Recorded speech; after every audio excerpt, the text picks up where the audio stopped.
இயேசு கிறிஸ்துவின் நாமத்தில் அன்பின் வாழ்த்துக்கள். வேத வசனம் சொல்லுகிறது, நீ என் பார்வைக்கு அருமையானபடியால் கனம் பெற்றாய். ஹல்லேலூயா. இன்றைக்கும் இந்த செய்தியை கேட்டுக்கொண்டிருக்கிற நீங்கள் ஒவ்வொருவரும் ஆண்டவருடைய பார்வையில் விலையேற பெற்றவர்கள். யூ ஆர் ஸ்பெஷல் அப்படின்னு சொல்லலாம். நான் விலையேற பெற்றவளா?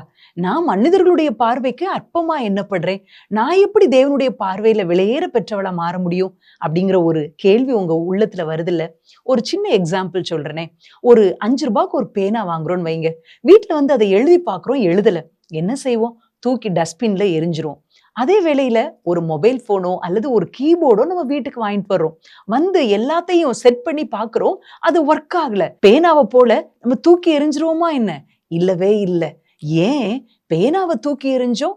ஏன் மொபைல் போனையோ கீபோர்டையோ தூக்கி எறியல? இது ரொம்ப சீப்பானது, இது ரொம்ப காஸ்ட்லி ஆனது.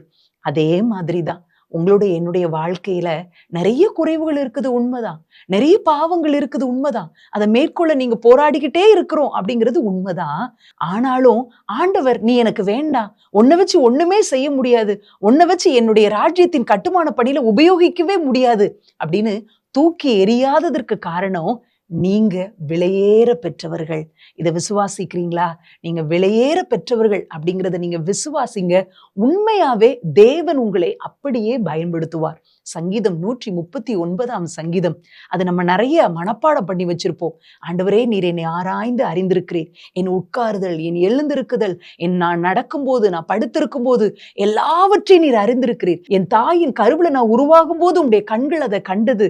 என்னுடைய அவயங்கள் எல்லாம் உருவேற்கப்படும் நாள் முதற்கொண்டு எழுதி வைத்திருக்கிறீர் அப்படின்னு சொல்லி சங்கீதக்காரன் தாவீது அந்த சங்கீதத்துல எழுதுகிறத நம்ம பார்க்க முடியும். அதை வாசிக்கும் போது தாவீது எப்படி ஃபீல் பண்ணி அதை எழுதியிருப்பார் அப்படின்னு சொன்னா, முழு அண்ட சராசரத்திலேயே ஆண்டவரும் அவரும் ரெண்டே 2 பேர் மட்டும் இருந்தா எப்படி அவர் ஃபீல் பண்ணியிருப்பாரோ. ஆண்டவர் அவருடைய ஒவ்வொரு செகண்ட்லயும் அவரை பார்த்து பார்த்து அவர் செய்யறதெல்லாம் பார்த்துக்கிட்டே இருக்கிறார் அப்படின்னு சொல்லி அவர் ஃபீல் பண்ணதை போல இந்த 139 சங்கீதத்தை எழுதுகிறார். அதே மாதிரிதான் முழு அண்ட சராசரத்திலையும் கோடி கோடியான ஜனங்கள் இருந்தாலும் ஆண்டவருடைய பார்வையில நீங்க முக்கியமானவங்க, நீங்க விலையேற பெற்றவங்க. அவர் உங்களை பார்த்து கொண்டே இருக்கிறார். உங்களுடைய ஒவ்வொரு அசைவையும் அவர் காண்கிறார்.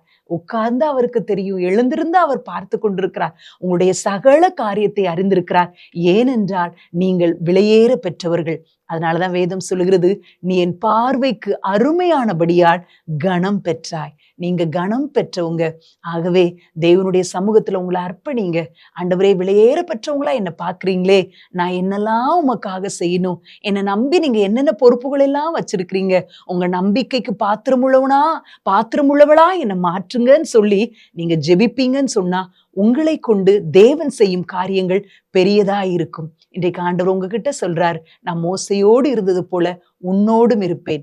உன்னை கொண்டு நான் செய்யும் காரியம் மிக மிக பெரியதா இருக்கும். இந்த வார்த்தையை விசுவாசிங்க. ஆண்டவர் உங்களை ஆசீர்வதிப்பார்.